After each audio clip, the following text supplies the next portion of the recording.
Una vida mejor, tómese el tiempo y vea esto.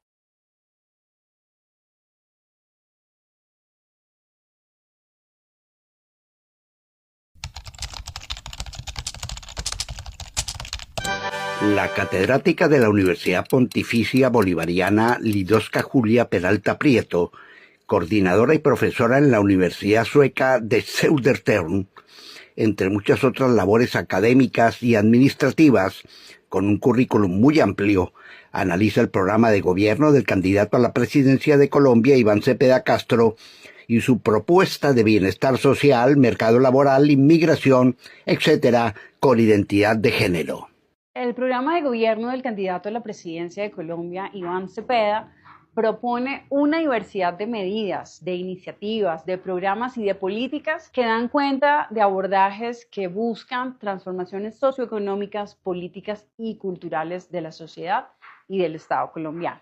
Esto con enfoques redistributivos, de representación, enfoque interseccional y territorial. Este es un programa que hace parte de un proyecto democrático que busca superar el neoliberalismo como modelo económico y político, cuyo resultado ha sido las profundas desigualdades que caracterizan a la sociedad colombiana. Esto debe ser uno de los centros prioritarios de una agenda política feminista y de las mujeres. Antes de iniciar mencionando las propuestas concretas, creo que es importante mencionar dos aspectos del marco conceptual que envuelven este programa. Uno es el enfoque interseccional y el segundo es la manera como se concibe el trabajo reproductivo. En cuanto a la interseccionalidad, se trata de la visibilización de una cadena, la cadena de subordinaciones que se expresa justamente a través de este concepto y que deja ver relaciones de opresión, de sujeción, de privilegio entre las mujeres por nuestra condición de clase social, de raza, de etnia,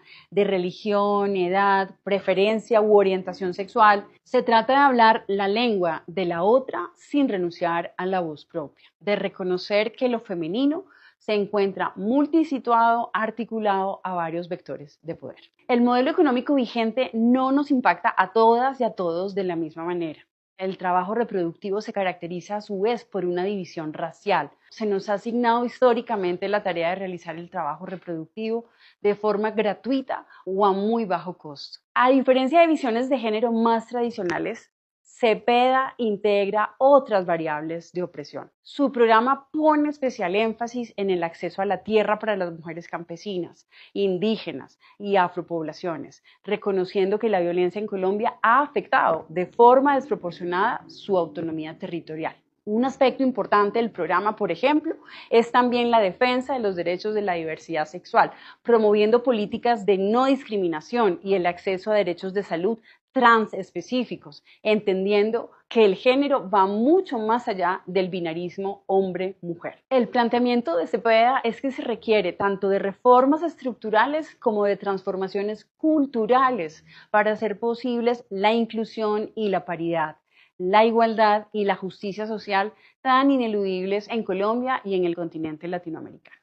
Con este programa se busca promover la autonomía económica de las mujeres, cambiar la estructura tradicional de tenencia de la tierra, poner el trabajo del cuidado en el centro de la agenda pública, reconociéndose como pilar del bienestar social y como condición para la igualdad de género, visibilizando además la reproducción social, lo que hace parte de la vanguardia de las propuestas políticas que se muestran potencialmente capaces de transfigurar la sociedad de manera estructural y radical. 2. Cepeda argumenta que la desigualdad de género nace de la división sexual del trabajo. El trabajo en la esfera pública ha sido considerado exclusivamente cosa de hombres, relacionado con la provisión. En contraposición tenemos las tareas del hogar, realizadas mayoritariamente por mujeres a lo largo de la historia.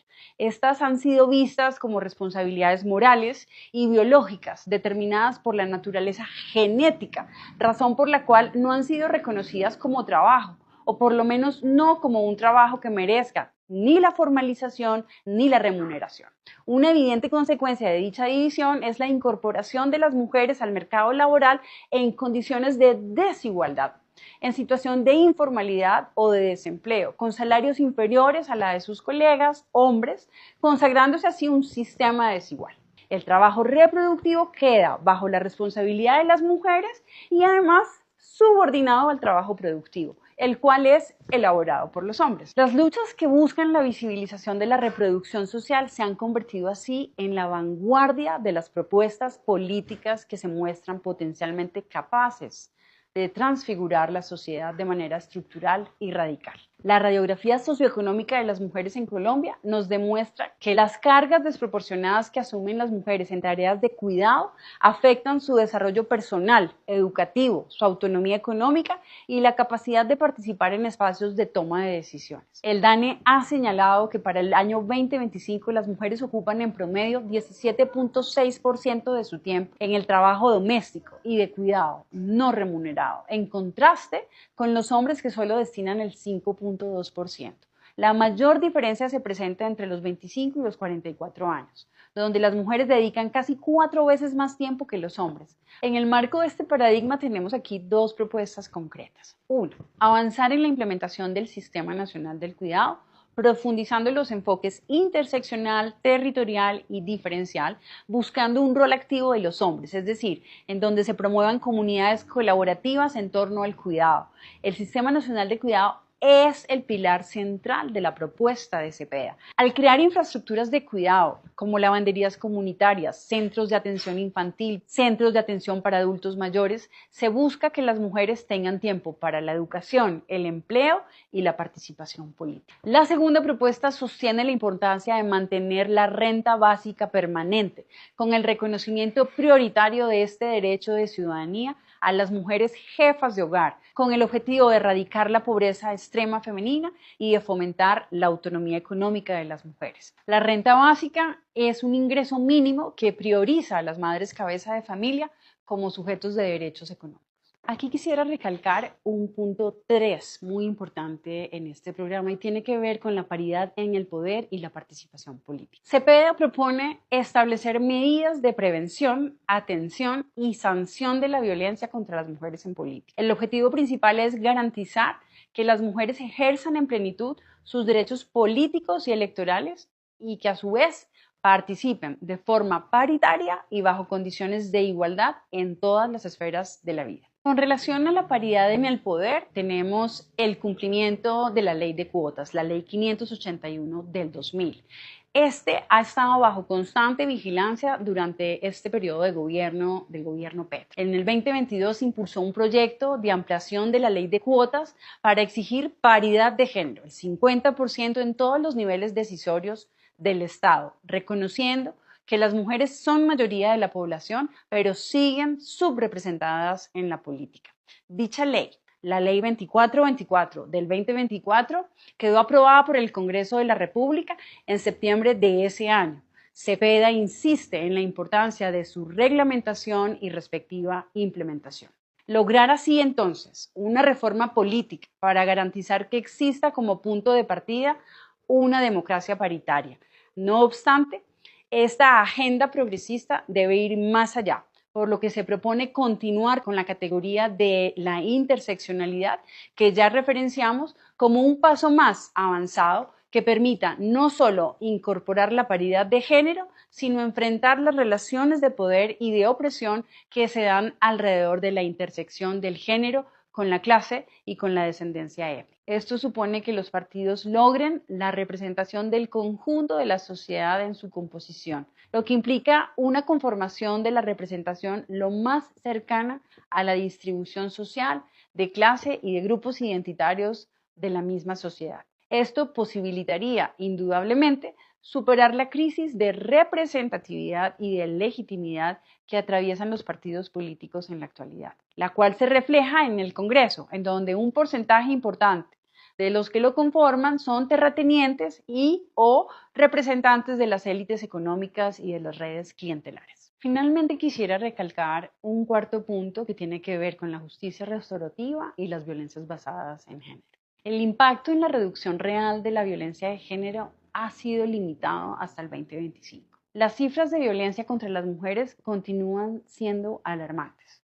Además, es importante señalar que en algunos delitos como la violencia sexual y la violencia en contexto familiar existe un amplio subregistro, porque a las víctimas les da miedo denunciar por las barreras y la violencia institucional existente. Ante la falta de herramientas y la falta de articulación institucional para la prevención, para la detección y atención de violencias basadas en género, este programa plantea que la respuesta institucional enfrenta limitaciones serias.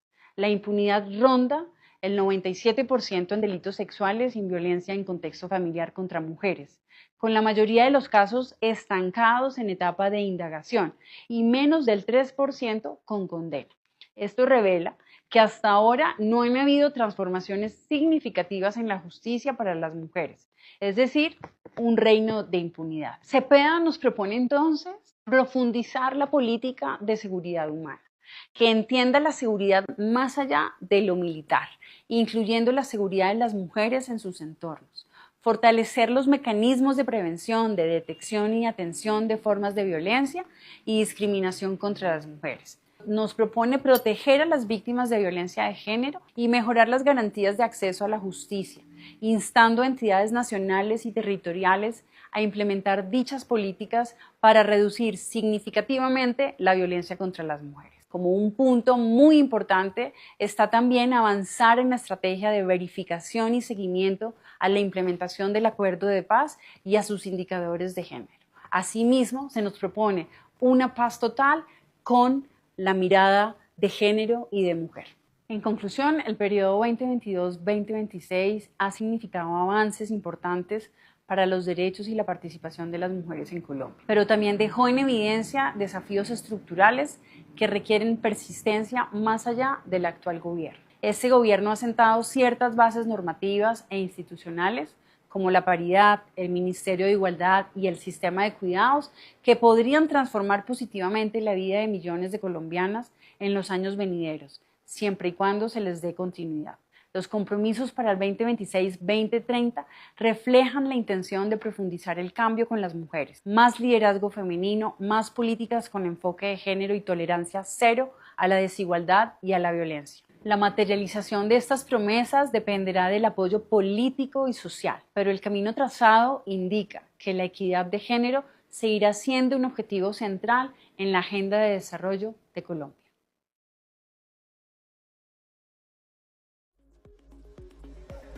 Informe Romeu. Otra forma de ver las noticias.